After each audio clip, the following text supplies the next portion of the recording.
Welcome to the Intuitive Edge, episode 183. Today's guest, former rock star from Australia, Michele Blood. 2 months ago, I was shopping and I usually turn left where I was going to go shopping, and it just was turn right. It's like just go right. And straight after I turned right, there was a car accident on the left where I would have been. Welcome to the Intuitive Edge. I'm Victoria Lynn Weston, your host. I'm an intuitive business consultant, entrepreneur, and founder of 𝗟𝗘𝗥𝗡. We're a group of voice designers, producers, and developers of Amazon Alexa skills. I embrace big, bold ideas, and I love doing the unpredictable when it comes to helping business owners and professionals expand their brand, gain recognition, and attract new business.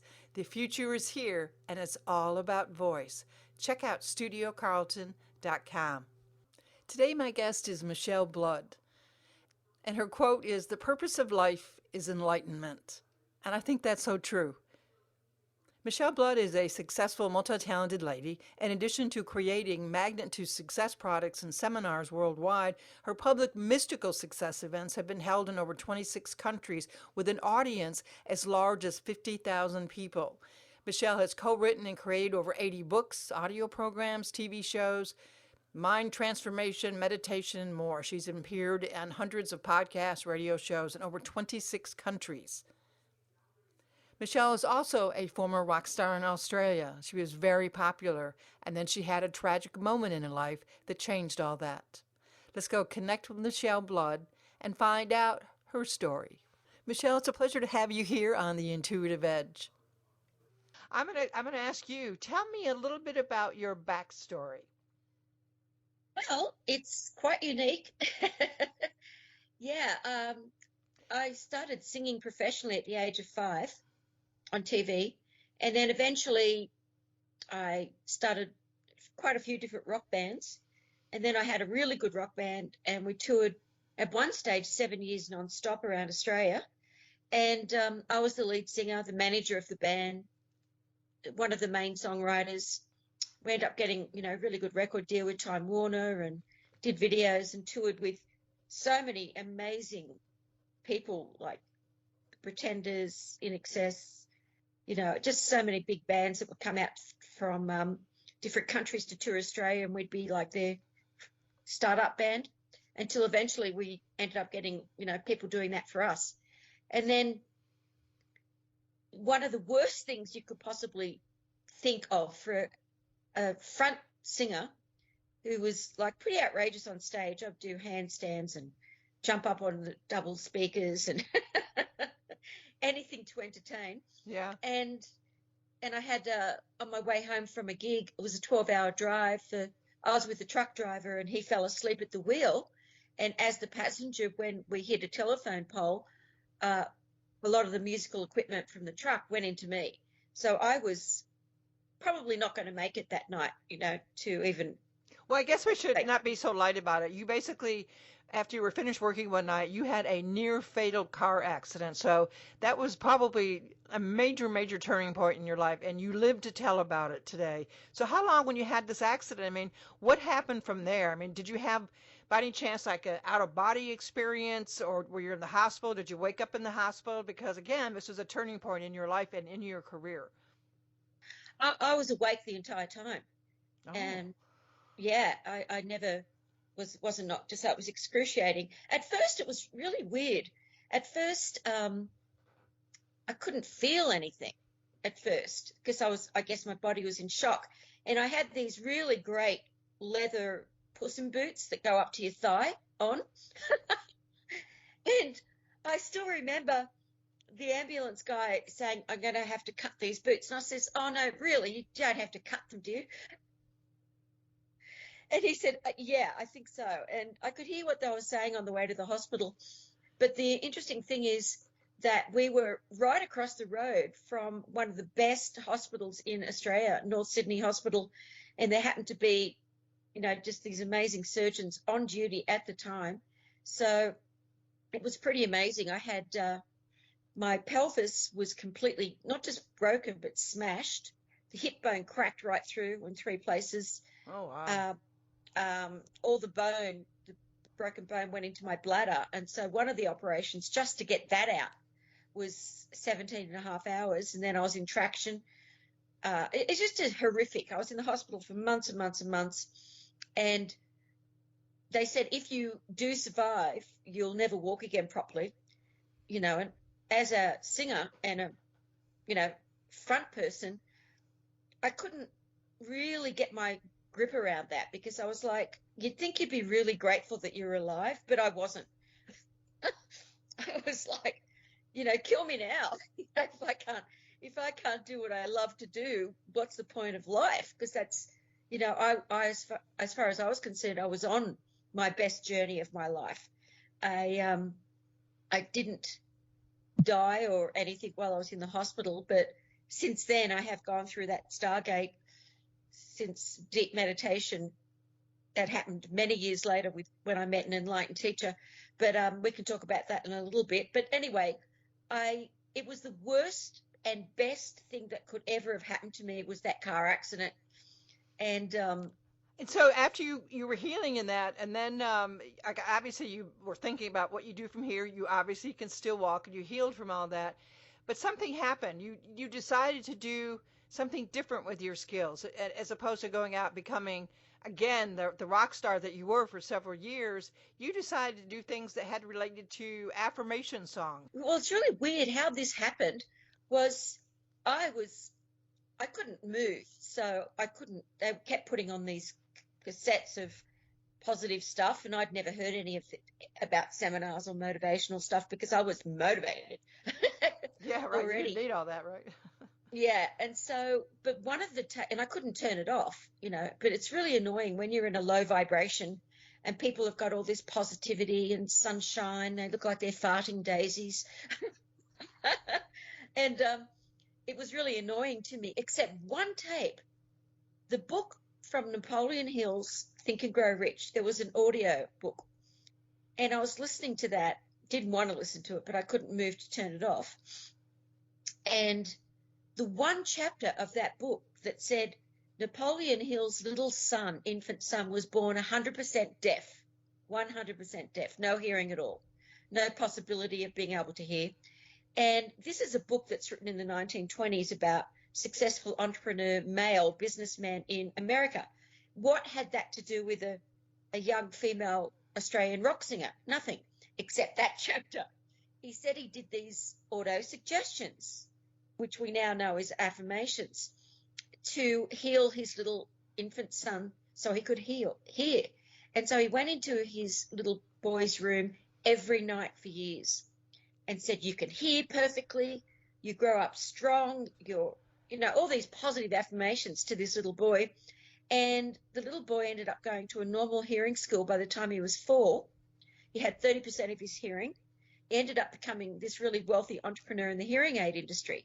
So, Victoria, something within me, you know, when you know, you have a satori, a knowing, an aha, whatever you choose to call it. I knew that was true. I knew it was true. So I said to myself, okay, I'm going to do some affirmations, because they say I'm never going to be healed properly, probably never walk again properly. And that's if my back even heals, because my part of my back that was fractured, they didn't know what was going to happen with that. They couldn't even operate on it for a while, for another few months.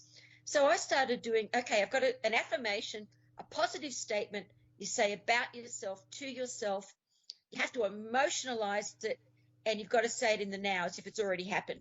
So I said, okay, I am healed, because I wasn't healed. Oh, good. I'm on the right track. Yeah. I love myself. I love myself. I am my friend. Because I didn't love myself, I wasn't my friend. I felt suicidal, but I couldn't do anything about it. And so I did that for a couple of weeks. I am healed. I know I am. I love myself. I am my friend, over and over again. But it didn't work. Do you know why, Victoria? Why? Because the doubting mind, I mean, we know now from neuroscientists and all the studies that have been done, you know, the doubting mind can just throw away a thought if it doesn't believe it's true.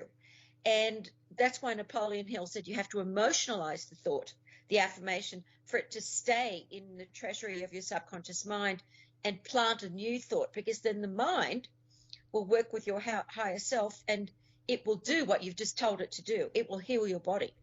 And so I just couldn't emotionalize it. My doubting mind, the doctors keep coming in and saying, you know, again, we don't like to be, but if you do walk again, you'll have a permanent limp, blah, blah, blah.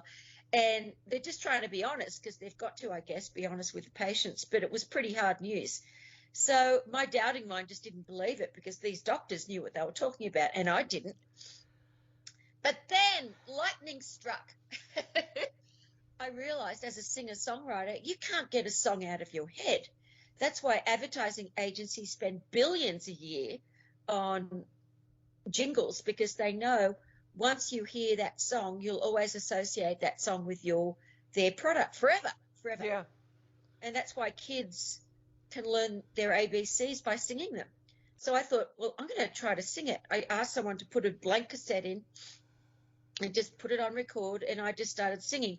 I am healed, I know I am. I love myself, I am my friend. Over and over and over again. And so that is how the affirmation music was totally accidental for me to be healed. And I actually was becoming brighter in my mind. I felt more positive. I started to see possibilities of, even if I wasn't going to be able to walk again properly, what I could do with my voice, with my songwriting. And it was really quite fascinating. So by the time I got out of the hospital, I was healed. I was healed. And the doctors said it was a miracle. It was impossible for me to be walking as I was walking. And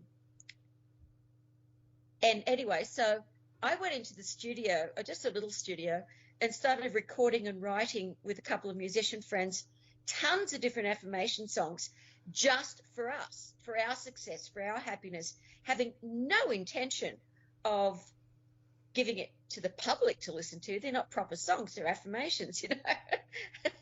And what happened was I ended up being, you know, put in front of TV, cameras, newspapers, everything about my miraculous healing, because I was a pretty well-known singer. And what happened was promoters that were bringing in people like 𝗙𝗢𝗥𝗡, Bob Proctor, Tony Alessandra, Louise Hay, came to me and they said, we would like you to tour with all of these people. We've got this big event going on and we want you to sing your affirmation and just talk a little bit about the affirmation song in between each of these speakers. And I was like, oh, but that's ridiculous, you know, without a band or anything. They said, just have a backing track. And so they said, we'll pay you $5,000 per gig and you can sell your music at the back of the room. And I said, what, my music for my rock band? No, the affirmation songs. And I said, I don't sell that. And they said, well, you should. And they said, we'll take a percentage. And that's how that happened. 𝗙𝗢𝗥𝗡 and Stuart Wilde were absolutely crazy about what I was doing, the Magnet to Money song, all the songs that I'd written and recorded. So I just went and had them put on CDs and sold them at the back of the room. I'd never made so much money in my life, because rock musicians in Australia don't make any money until they've actually had a hit overseas as well. You just don't. It all goes to the road crew and agents and stuff. And so that's how it happened. But Bob Proctor, rest in peace, great Bob Proctor. When I toured with him, he didn't want a singer, but the promoter said, no, you've got no idea what she does to the audience. She's going on tour with you around Australia. And so the first night at the Four Seasons, which was the Regency Hotel then in Sydney, at the break, we were at the back, in the back room, the green room, whatever you choose to call it. And he said, I did not want a singer on tour with me. I don't need it. I've been doing this for a long time, little lady. And I said, well, nice to meet you too, mate. Anyway, he said, but he said, I'm totally 360 degrees into this. He said, that's what we all teach, affirmations, positive thinking. And you've done it with music. He said, I can still remember the energy lyrics. I can still remember the money song that you sang earlier, every lyric. He said, because it's amazing. I want you to tour the world with me. And that's how I ended up touring the world with Bob Proctor, and 𝗙𝗢𝗥𝗡 wanted to work with me. He got me to write affirmation songs for kids, self-esteem songs for kids. It just went crazy. Before I knew it, I was touring the world. with huge audiences all over the world. It was amazing. That's how it all began. That's very interesting. Now, when you get into all your affirmation power songs, which people can explore, I guess your magnet to success products too are available. I imagine on your website, right, Michele Blood? Oh, yeah, I've got quite a few websites, but yeah, the magnet2success.com has all my products. I've got a lot of books I've written and I love the products I've. affirmation. I love the affirmation. I loved how you defined it all and kind of how you stumbled on that. So, and we all need good affirmations because no matter how positive we are from time to time, we get smacked up the side of the head from something really minute that's negative that constantly nags at you. And we always want to transport our mind, our thinking out of anything that's potentially negative because the negative thinking impacts our physical, mental health and all that. So we all know that. So I'm trying to look at, you've written mystical success events, you've created over 80 books, music CDs, and audio programs, TV shows, and so on, all on the positive thought information. And you've been on a lot of TV shows as well talking about that. So I'll have all the links on our podcast link as I kind of go through all these things because, like you said, you've got lots of them there. Let me ask you a couple questions. Yeah. All right. You said, so how can somebody change their life to the positive and have success if they're really, really down in the dumps? Well, the thing is, I can totally relate to that. It's a really good question because when you're in that vibration, we all vibrate at a certain frequency. It's an oscillation, a speed. And so when you're in a lower oscillation, you want to bring it up as fast as you can. But if you're sort of in the doubting mind and you're in fear consciousness or depression, it's very, very challenging to lift yourself up out of that. So that's why the affirmation music has been downloaded so many millions of times because it works instantly, 300 times faster than just saying an affirmation. You don't have to even like the music. All you have to do is turn it on. I've got a new app called Magnet to Money app. And so people can even have, the Magnet to Money song, little reminders, notifications, all these positive affirmation songs so that they can, even if they can't bring themselves to put the music on, they can at least have it come on automatically once every hour or twice a day or whatever they want. And it works really, really well when people are ill or down or depressed so quickly. They just have to listen. That's all they have to do because the lyrics, the affirmation go into the left side of the brain, the music into the right side of the brain. And just like an advertising jingle, it goes straight into your subconscious mind and it brings your oscillation up very, very fast. And the way that I've done the music, it's all in major keys, nothing's minor. And if anyone wants to really understand how this works, they can see all the scientific studies that have been proven that are on my website, micheleblood.com. And it's really fascinating. So even if you don't believe that this is true, check out the science. Johns Hopkins Hospital, the studies done at Berkeley. It's really, really quite amazing. And I was the first one to ever do it with music because I did it not thinking it was going to be a product. I never in a million years would have thought that. But even as I was traveling, I realized that visualization also helps tremendously because I was so skinny, Victoria. Really? After I got out of the hospital, I was they said I was 65 pounds. Oh my gosh. Yeah, I'm only 5 foot, so it's not like, but still that's beyond.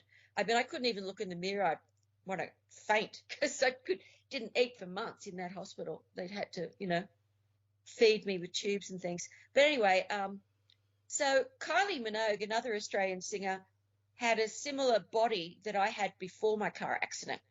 And she's only a little like I am as well. So I put my head on her body and I visualized it because I began reading. I was studying ferociously everything I could. Yogananda's spiritual books, deeply spiritual books, and about visualization, and all these people I was traveling with, I started studying their stuff as well because I found it so fascinating. I was just, I wanted to learn everything. I still had my band going for a while, and I started another band overseas. And during the breaks, I would I would just go and read. Before I had to go back on stage, I couldn't stop reading about, affirmations, about spirituality, about the mind, about meditation, about mysticism. I was just, really So into it's it. like this accident really just triggered this whole spiritual life potential, and you really tapped into that. Let me ask you a question. Do you think you're intuitive? Oh, I'm enlightened. I'm totally intuitive. I went off the grid for 12 years of my life, looked for an enlightened teacher. I found one. They're very hard to find. She taught me for 12 years, and eventually I became awakened. My Kundalini completely awakened. I went through the Stargate, and then once you're awakened in that way, you're not just tuned to your higher self. You can hear everything. I'll give you an example of a very, very small example. Um, 3 days ago, my floorboards in the kitchen were sort of getting soaked with water, and I was going to get a plumber to come in, but I just went into meditation. I said, okay, where's the leak coming from? And I immediately actually saw it in my mind's eye where it was, and it was the ice bucket from the refrigerator. There was a leak in it. Probably some mice or something had eaten into it. So I just turned that off, and it was fixed. Yeah, Little that's good. things. So how Yeah. does your intuition speak to you on a day-to-day basis? Well, it's just always there now, very, very clear. I always know what to do and when to do it, who to meet and who not to meet. It's like people get confused and they think that intuition is like a really strong feeling, like an emotion, but Right, it's it's not. not. Yeah. No, it's not. That's the ego. That's you wanting to do something. I really want to get there. Someone give me the money for the plane. I'm meant to be there, wherever there is. But no, it's not like that at all. It's very, very quiet, and you just have to. It's like, for example, 2 months ago, I was shopping, and I usually turn left where I was going to go shopping, and it just was turn right. It's like just go right, and straight after I turned right, there was a car accident on the left where I would have been. Um, Things like I've got many, many mystical, what I call my mystical students, who I transmit light to and teach meditation. They come to me from all over the world for healing or for advice or whatever it is, and so many times I have that still small voice. Sometimes it's been loud. It's actually, once it was like, son, stop, in a deep, like a Moses voice. And Yeah. I stopped, and a bus went out in front of me that had lost its brakes. I've been saved from so many things and helped other people as well. One of my students, her daughter was going to go on this holiday, and I said, and I don't do that with my students. I advise them and teach them how to awaken themselves. But if Yeah. it's something that's going to be endangering their life, like this, Nicole, I said to her, you can't go on this holiday with your boyfriend. There's going to be a car accident. And she was going to go anyway, but her mother, who's a student of mine, said, no, you're not going. And there was. And where she would have been sitting, that part of the car was crashed. So, and sometimes it's like this doctor that I knew, I said to him, your cancer's back. You have to go and get it checked out straight away. And he refused to. He said, no. I said, you're in denial. I said, but you've got to realize that I am grateful to the doctors who stitched me together, all the steel plates and everything. I said, but you've got to go a step further. You're a doctor yourself. You've had cancer. You've been in chemo. You got better. You're in remission. But you're in denial by saying that you don't have it, because I can see it. I can feel it. I can smell it. And he wouldn't go. He's a doctor himself. And 6 months later, he left the body with the cancer. So it's right. It's so interesting how Yeah, I it think just, everybody's different how they experience intuition, extrasensory perception, and it always goes back to how sensitive somebody is how more dramatic or profound those experiences might be. But even the most skeptical are going to have their own unique intuitive experiences, and even though if they try to, toss it aside or whatever, it's still there and they have to pay attention to it, like it or not. Anyway, you have students of your mystical experience from all over the world. And so how does somebody become a part of that? And how do you actually help people transform someone's consciousness? Well, what happens is, let's look at it this way. We have this higher self, which I look at as a diamond. And I did this really great video that you can see on my websites, which shows what happens to you.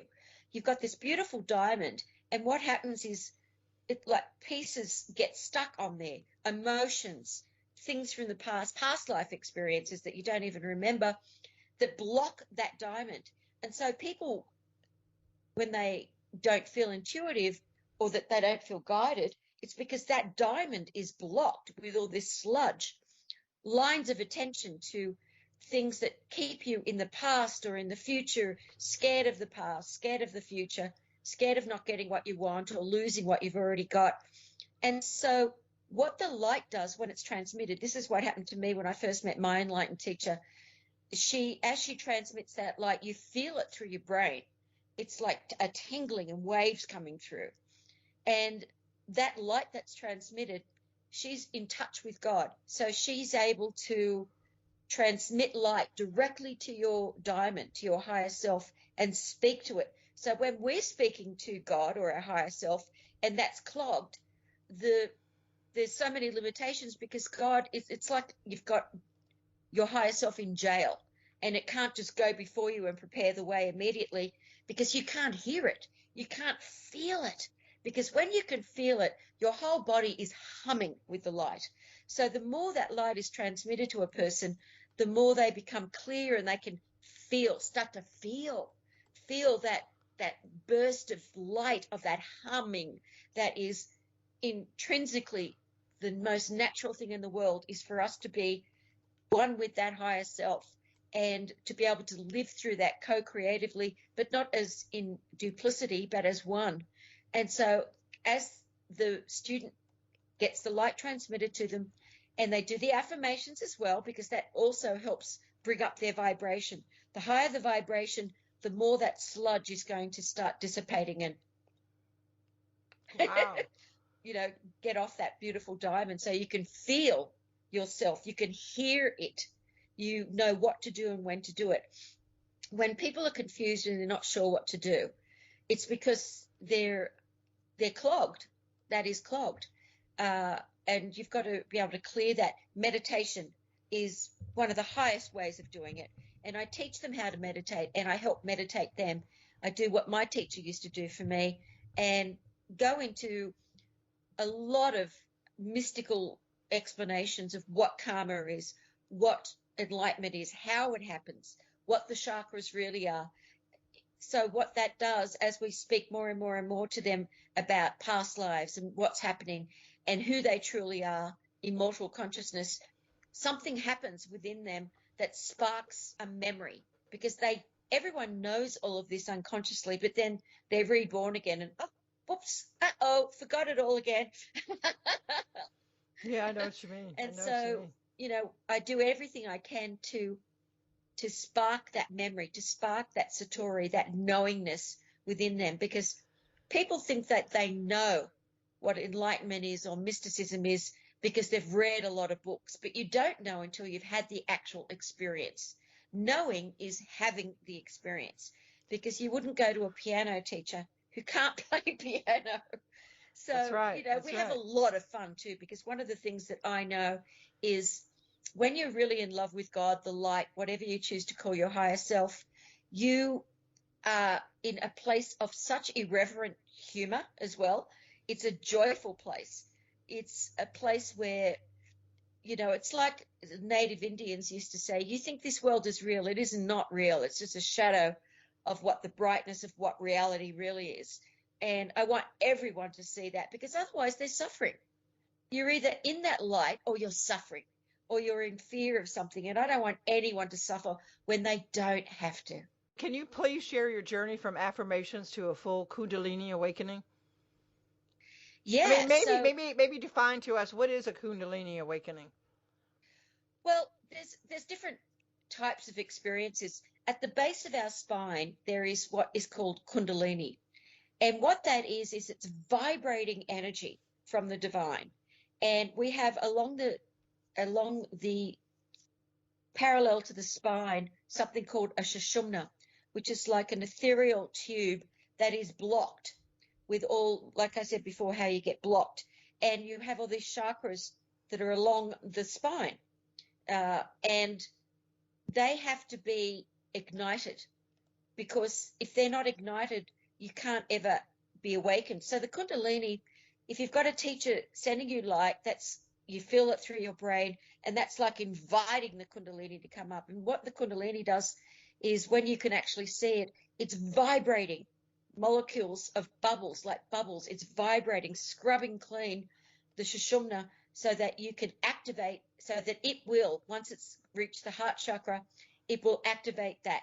Because people say, oh, your chakras are blocked. Of course, everybody's chakras are blocked. But how do you clean them? You can't do it with hands-on healing or anything like that. It has to be done through the 𝗟𝗓𝗓𝗓. And that's what's called the Kundalini, as it starts coming up the 𝗟𝗓𝗓𝗓. And it takes years. I'm not going to lie. It takes years. But it's worth it, because that moment when you first have your first Kundalini, when you first feel it going straight up the spine. What does it feel like? Is it tingly? Is it? Oh, it's like a lightning bolt. But and then you have a flash of light. You actually see like a flash of light, like, you know, that movie Stargate? It's like that beginning of the Stargate. And then it goes down again. But every time it goes down again, it has cleaned more of the 𝗟𝗓𝗓𝗓. And what started happening to me was I felt like my heart was out of my chest, glowing. When my heart chakras started becoming just slightly activated, it was intense. This feeling of this heart chakra, your heart just started hearing all of these high pitches and hums all over. I would say to people, can you hear that? Is there electricity in the walls? And then other times, and it went on like that for about 2 years. And I used to call my friends and I'd say, you know, we're in California. Was there an earthquake last night? Because my bed would start shaking. Because as you go through, get out of the consciousness of this world, you literally break into a different dimension. And so the first time I went through the Stargate, it was just like that. My whole head was like humming and screaming like, not bees, but it's hard to explain. And then I went zoom right through this thing. And I ended up in like this different dimension. But as soon as I realized that I could see 360 degrees around me, my conscious awareness brought me back into my body. Because when you're in that state, the moment you start thinking again or being aware, like in a human way, you go straight back into the body. So after a couple of years of this, one day on a Saturday morning at 10 a.m., a very, very blessed morning, I was meditating, and I went through the Stargate, and then I just went, it was like the sky opened up. It was just, you know, I don't know, you're in the timelessness. And that's when my crown chakra finally became activated, and I was awakened. And then you can't explain it. It's like you can hear everything. You can see everything. It's so intense. At first, I couldn't even walk properly because I felt like the ground was just like a lake. And I would look at walls and they were just moving like water, you know, because this world is just vibration. So, but after a couple of years, I started teaching. And what I started doing was doing light transmissions. People would send me their photographs and I would pray for their photograph. I would gaze their eyes and I noticed a phenomena was happening. Their eyes would close and their face would look like a Buddha. And then the photograph would disappear in the light. And then I would do a prayer. I love to pray. I would do a special prayer for that person for whatever they'd asked the prayers for. And then I did this for free for about 2 years because I wanted to make sure, Victoria, that it really worked. It was really something that was working for people. I didn't want to, you know, because just because I felt it didn't mean that I had the gift of being able to have that light go through. But then I realized, wow, this is, I'm just a light bulb. I'm just a conduit. I'm not doing a thing. All I'm doing is having the intention. I would just fall in love with every face I saw. All I'd see was God. All I'd feel was this intense love for them. I could hardly go to a movie without wanting to, if I felt someone was in pain, without wanting to run over and hug them. I didn't. Yeah. Well, before we go, I want to go back on the Michele Blood, the affirmation songs, and where can somebody find that? What's the web link? Well, okay. Well, first of all, what I'd like to do is give away lots of stuff to your listeners for free. I think that's something that they can at least, if they go to micheleblood.com, MICHELEBLOOD.com, micheleblood.com/intuitive edge. They will get the Magic of Affirmation Power book. They'll get the visualization. They'll get Songs for Success that I wrote with Bob Proctor. They will get magnetic creative visualization, the practice of meditation video, just tons of stuff. Couple of $100 worth of products, absolutely free. So I'd really like them, Victoria, just to experiment, just to see how they feel.